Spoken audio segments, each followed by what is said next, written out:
మొదట మనం సంఘర్షణ గురించి చెప్పుకుందాం. కథలో దీని విలువేంటి అనేది ఇంతకు ముందు చేసిన వీడియోలో చెప్పాను. అక్కడ చెప్పినటువంటి ఇంకొన్ని పాయింట్స్ గురించి ఇక్కడ చెప్తాను. ఈ కాన్ఫ్లిక్ట్ అనేది రెండు రకాలుగా ఉంటుంది. ఒకటి ఇంటర్నల్ కాన్ఫ్లిక్ట్, రెండు ఎక్స్టర్నల్ కాన్ఫ్లిక్ట్. ఇంటర్నల్ కాన్ఫ్లిక్ట్ అంటే తన వల్ల తనకు కలిగే సంఘర్షణ. దీనికి బయట వ్యక్తులు ఎవరు బాధ్యులు కాదు. ఫర్ ఎగ్జాంపుల్ నిఖిల్ నటించినటువంటి సూర్య వర్సెస్ సూర్య. ఈ సినిమాలో హీరోకి ఎండ తగిలితే చనిపోయే జబ్బు ఉంటుంది. దాంతో పగలంతా అసలు బయటకు రాడు, నైట్ కాలేజీకి వెళ్లి చదువుకుంటూ ఉంటాడు. దీని వల్ల హీరో చాలా స్ట్రగుల్స్ ఫేస్ చేస్తుంటాడు. అలాగే మాతృదేవోభవ. ఇందులో హీరోయిన్ మాధవ్ కి క్యాన్సర్ జబ్బు, త్వరలో చనిపోతుందని తెలుస్తుంది. భర్త అంతకు ముందే హత్య చేయబడతాడు. ఆమెకు 4 పిల్లలు. తను చనిపోతే పిల్లలు అనాథలైపోతారని తను బ్రతుకుండగానే వాళ్ళని దత్తత ఇచ్చేస్తుంటుంది. ఆ ప్రాసెస్ లో ఆమె భయంకర సంఘర్షణకి గురవుతుంది. అది ఇతరుల వల్ల కాక తన వల్ల తను అనుభవించేది. ఇక ఎక్స్టర్నల్ కాన్ఫ్లిక్ట్ సినిమాలు తీసుకుంటే 100% ఇవే ఉంటాయి. అయితే వీటిలో చాలా రకాలు ఉన్నాయి. చాలా సినిమాల్లో పాత్రలకి విలన్ వల్లే కాన్ఫ్లిక్ట్ అనేది ఏర్పడుతుంటుంది. ఇది అందరికీ తెలుసు.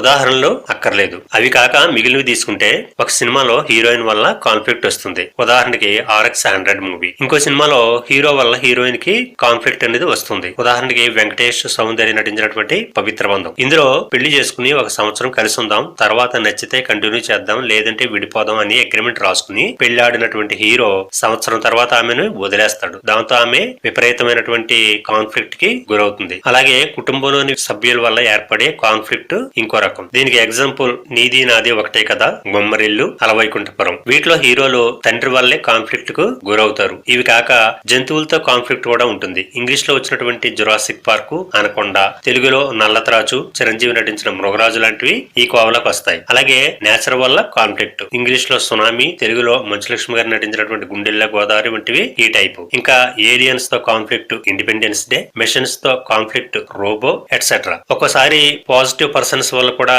కాన్ఫ్లిక్ట్ అనేది వస్తుంటుంది. ఫర్ ఎగ్జాంపుల్ నువ్వు వస్తానంటే నేను వద్దంటాను. ఇందులో హీరోకి హీరోయిన్ కి కాన్ఫ్లిక్ట్ వచ్చేది హీరోయిన్ అన్న శ్రీహరి వల్ల. కానీ శ్రీహరి దుర్మార్గుడు కాదు, అతను మంచివాడే. కాకపోతే ఏంటంటే హీరో ప్రేమకి పరీక్ష పెట్టడం వల్ల అతని వల్ల హీరో హీరోయిన్స్ ఇద్దరు కూడా కాన్ఫ్లిక్ట్ కి గురవుతారు. ఇది ఒక రకం కాన్ఫ్లిక్ట్. ఇవన్నీ కూడా ఎక్స్టర్నల్ కాన్ఫ్లిక్ట్స్ అవుతాయి. ఈ రకం కాన్ఫ్లిక్ట్ వలన కథలో యాక్షన్ అనేది క్రియేట్ అవుతుంది. అదే ఇంటర్నల్ కాన్ఫ్లిక్ట్ వలన డ్రామా క్రియేట్ అవుతుంది. కథలో ఈ కాన్ఫ్లిక్ట్స్ ఎంత బలంగా ఉంటే కథ అంత రక్తి కడుతుంది. కాబట్టి ఇది వీక్ కాకుండా చూసుకోవాలి. పూర్తి వీడియో లింకు ఈ క్రింది డిస్క్రిప్షన్ లో ఇవ్వబడింది, తప్పకుండా చూడండి.